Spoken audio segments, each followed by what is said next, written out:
அன்பார்ந்தவர்களே, நாம் எவ்வளவு தாராள குணத்துடனும் இருக்கலாம். நம்மிடம் இருக்கும் உடைமைகள் அனைத்தையும் வறியவர்களுக்கு வாரி வழங்கலாம். நம் நம்பிக்கையின் உச்சமாக நம் உடலையே தியாகம் செய்யும் அளவுக்கு அர்ப்பணிக்கலாம். இந்த செயல்கள் அனைத்தும் உலக பார்வையில் மகத்தானதாக தெரியலாம். ஆனால் ஒருவேளை நம் இதயத்தில் உண்மையான அன்பு இல்லையேல், இந்த மாபெரும் தியாகங்கள், ஈகைகள் அனைத்தாலும் நமக்கு எந்த பயனும் இல்லை என்று திரு விவிலியம் தெளிவாக கூறுகின்றது. வெளிப்புற செயல்களுக்கு பின்னால் இருக்கும் உள்நோக்கம்தான் முக்கியம்.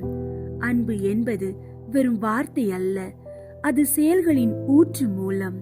சுயநலம் இல்லாத அன்பு ஒன்று மட்டுமே நம் செயல்களுக்கு விண்ணகத்தில் மதிப்பை சேர்க்கும்.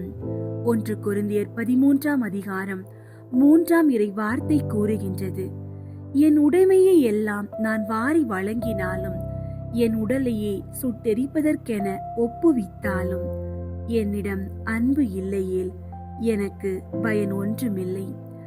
மனித மதிப்பு என்பது நாம் உலகிற்கு வழங்கும் பெரிய கொடைகளிலோ அல்லது மேற்கொள்ளும் மகத்தான தியாகங்களிலோ இல்லை என்ற கிறிஸ்தவ நெறிமுறையின் ஆழமான கருத்தை வலியுறுத்துகின்றது. வெளிப்புற செயல்கள் எவ்வளவு பிரமாதமாக இருந்தாலும், அவை வெறும் சுயநல நோக்கம் கொண்டவையாக இருந்தால் அவற்றின் உண்மையான மதிப்பு குறைந்துவிடும். மாறாக, நம்முடைய உண்மையான மதிப்பு ஒவ்வொரு நாளும் பிறரை நேசிக்க நாம் மனப்பூர்வமாக எடுத்துக்கொள்ளும் முயற்சியிலும், தன்னலமற்ற நிபந்தனையற்ற கிறிஸ்துவின் அன்பை நம்முடைய அன்றாட வாழ்வில் பிரதிபலிப்பதிலுமே உள்ளது. அன்பின் ஊற்றே எங்கள் விண்ணக தந்தையே, இந்த நாள் முழுவதும் உமது கிருபையால் எங்களை காத்ததற்காக உமக்கு நன்றி.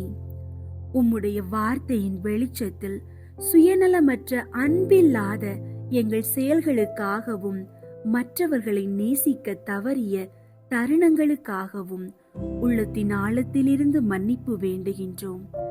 எங்கள் உடைமைகளின் மதிப்பை காட்டிலும் எங்கள் உள்ளத்தின் அன்பின் மதிப்பையே அதிகரிக்க செய்தருளும். எங்கள் பாவங்களை மன்னித்து நாங்கள் உமது தூய அன்பில் நிம்மதியுடன் இளைப்பாற அருள் புரியும். எங்கள் ஒவ்வொரு செயலும் அன்பின் மனப்பான்மையோடு தொடங்கவும், நிபந்தனையற்ற கிறிஸ்துவின் அன்பை நாங்கள் பிரதிபலிக்கவும் எங்களுக்கு வல்லமை தாரும்.